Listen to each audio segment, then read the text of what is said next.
Massage on the Beach operates on some of the best beaches in Africa. Camps Bay and Clifton, we literally do exactly what we say we do. We offer massage services to visitors down to the beach.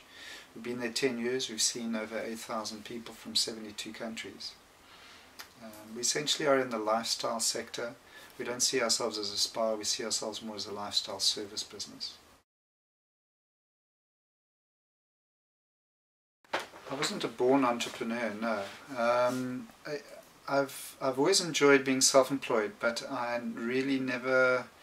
I was quite afraid of being in business actually in my early 20s. The whole thought was really daunting to me, and it was only once I started to study a bit and work into the system, and I came to Massage on the Beach partly through default, and as that began to unfold and I started to learn more about business and understand that the principles of business, a lot of them were very common sense, and they were also very similar to the principles I'd learned in my studies in natural medicine.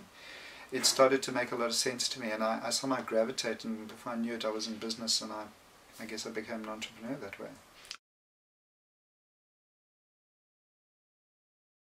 I think I said earlier that business is about challenges, and successful businesses are usually those that overcome those challenges and almost create an innovation or an opportunity out of them. So there's no time that we and probably most other businesses are not dealing with some challenge or other. For us, some of the challenges have been, we operate in a public space, and so the city council is our landlord, and so you really have to understand how they operate, and you have to work with them very carefully on showing what our program is about. We've had to do an incredible amount of work. It's taken years to literally develop our program to the point where the city is possibly interested in doing a partnership with us. HR is always a challenge in any business. You've got to be able to learn to work with people and to get the best out of people. And probably for all small businesses, bookkeeping and financials are so easy to fall behind and to lose, but that data is so important. Without that data you don't have effective measurement. So those are some of the typical challenges we face.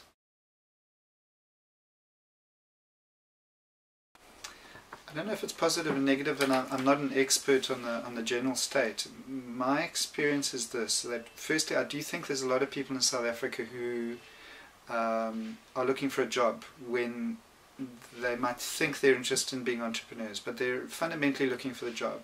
And the critical difference is that being an entrepreneur, you've really got to take incredible responsibility.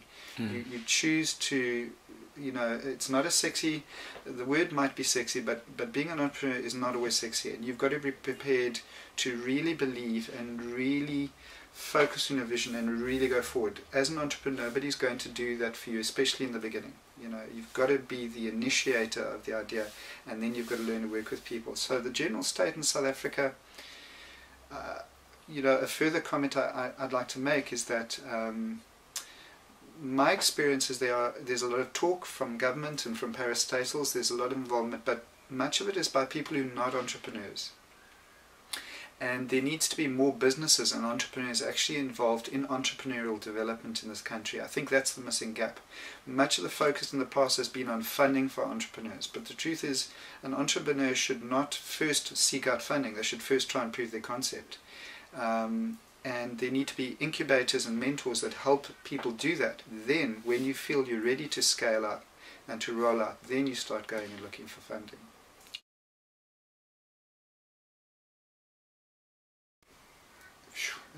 Absolutely, there's no doubt. Transformation is the defining event of South Africa's history. It has been since Nelson Mandela was released from prison, and even before. And my view is that one of the best ways for a society to transform is through economic development. And entrepreneurship, I had a great privilege to go to the East and spend time in the East. If you, for example, go to Singapore, there's such a strong entrepreneurial mindset, even amongst people who work within businesses. And that entrepreneurial mindset drives a competitiveness and a productiveness in that society, which makes it so incredibly competitive on a world scale. So for me, that entrepreneurship is incredibly important to South Africa and the transformation of South Africa, there's absolutely no doubt. If you want to develop effective, responsible South Africans, one of the best ways is through entrepreneurial development.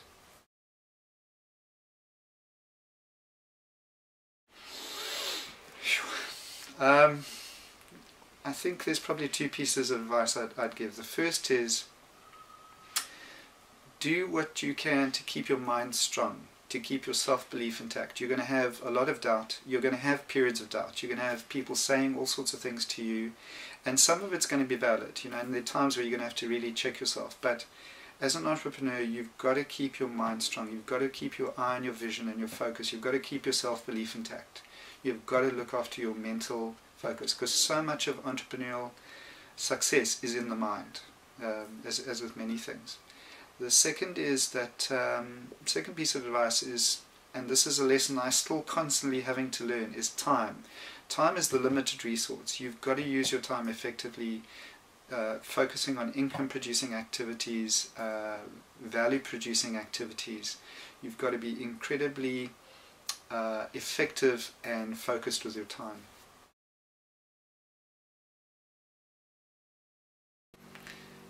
I think that many entrepreneurs have an ego side to them, and I did because I wanted to compete. I'm competitive. I wanted to be recognized, to be best in what we do. I mean, that recognition is both personally incredibly satisfying, but to our business it would be incredibly useful.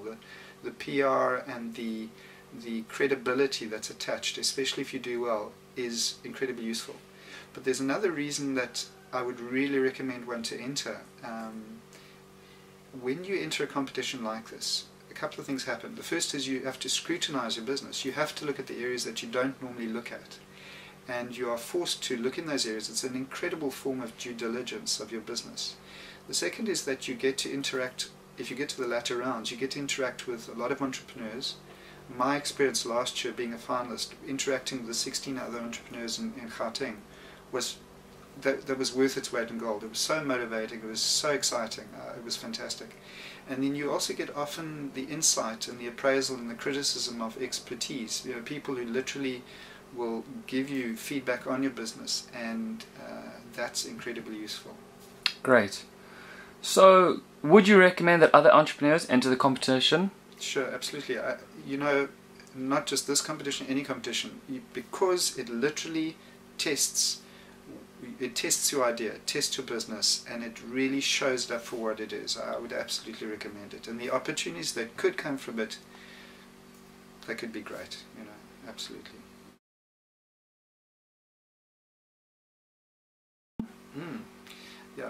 Yeah, when most people come to Massage on the Beach, they don't realize that what happens is within Massage on the Beach, we run an organization called Hand Up, Hands On.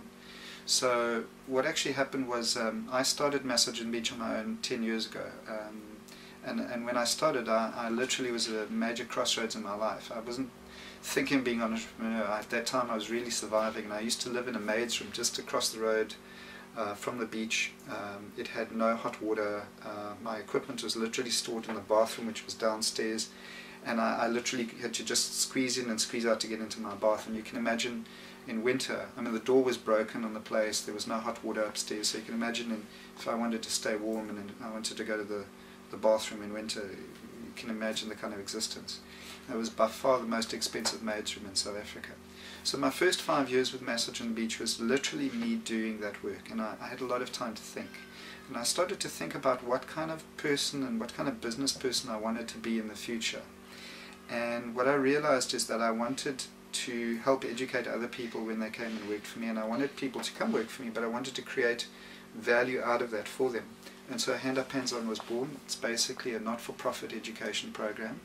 Students that come to Massage on the Beach all partake in the program, and whilst they're studying, whilst they're working at Massage on the Beach, at the same time they're studying in the not-for-profit program. And so you're actually here in their lecture theatre. This is their library that they partake in. Currently they're busy finishing off their elevator presentations. They present next week. They're busy completing business plans. And I really believe in this model, and it was one of the reasons I entered the competition, is I wanted to show that it is possible for businesses in South Africa to not only upskill people for certain skills, to apprentice them for certain skills, such as a boilermaker or a plumber, but to literally partake in their development, their business and personal development as young South Africans. And so that when they leave that business, they leave with more capability, more effective, more ability to contribute and create value in society. Sure. Look, social entrepreneurship, is a term being very widely used nowadays, and most people, the definition tends to revolve around the idea that a business or an entrepreneur or an organization is acting in the common good of society.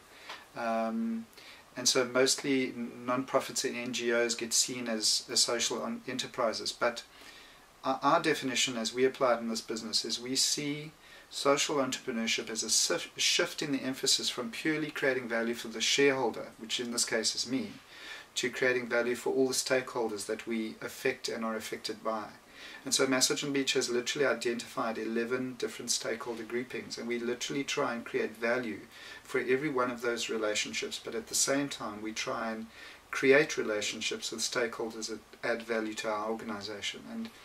And my view and our view is that if business operated this way in society, if this was the way we all operated, we'd probably have a very different society.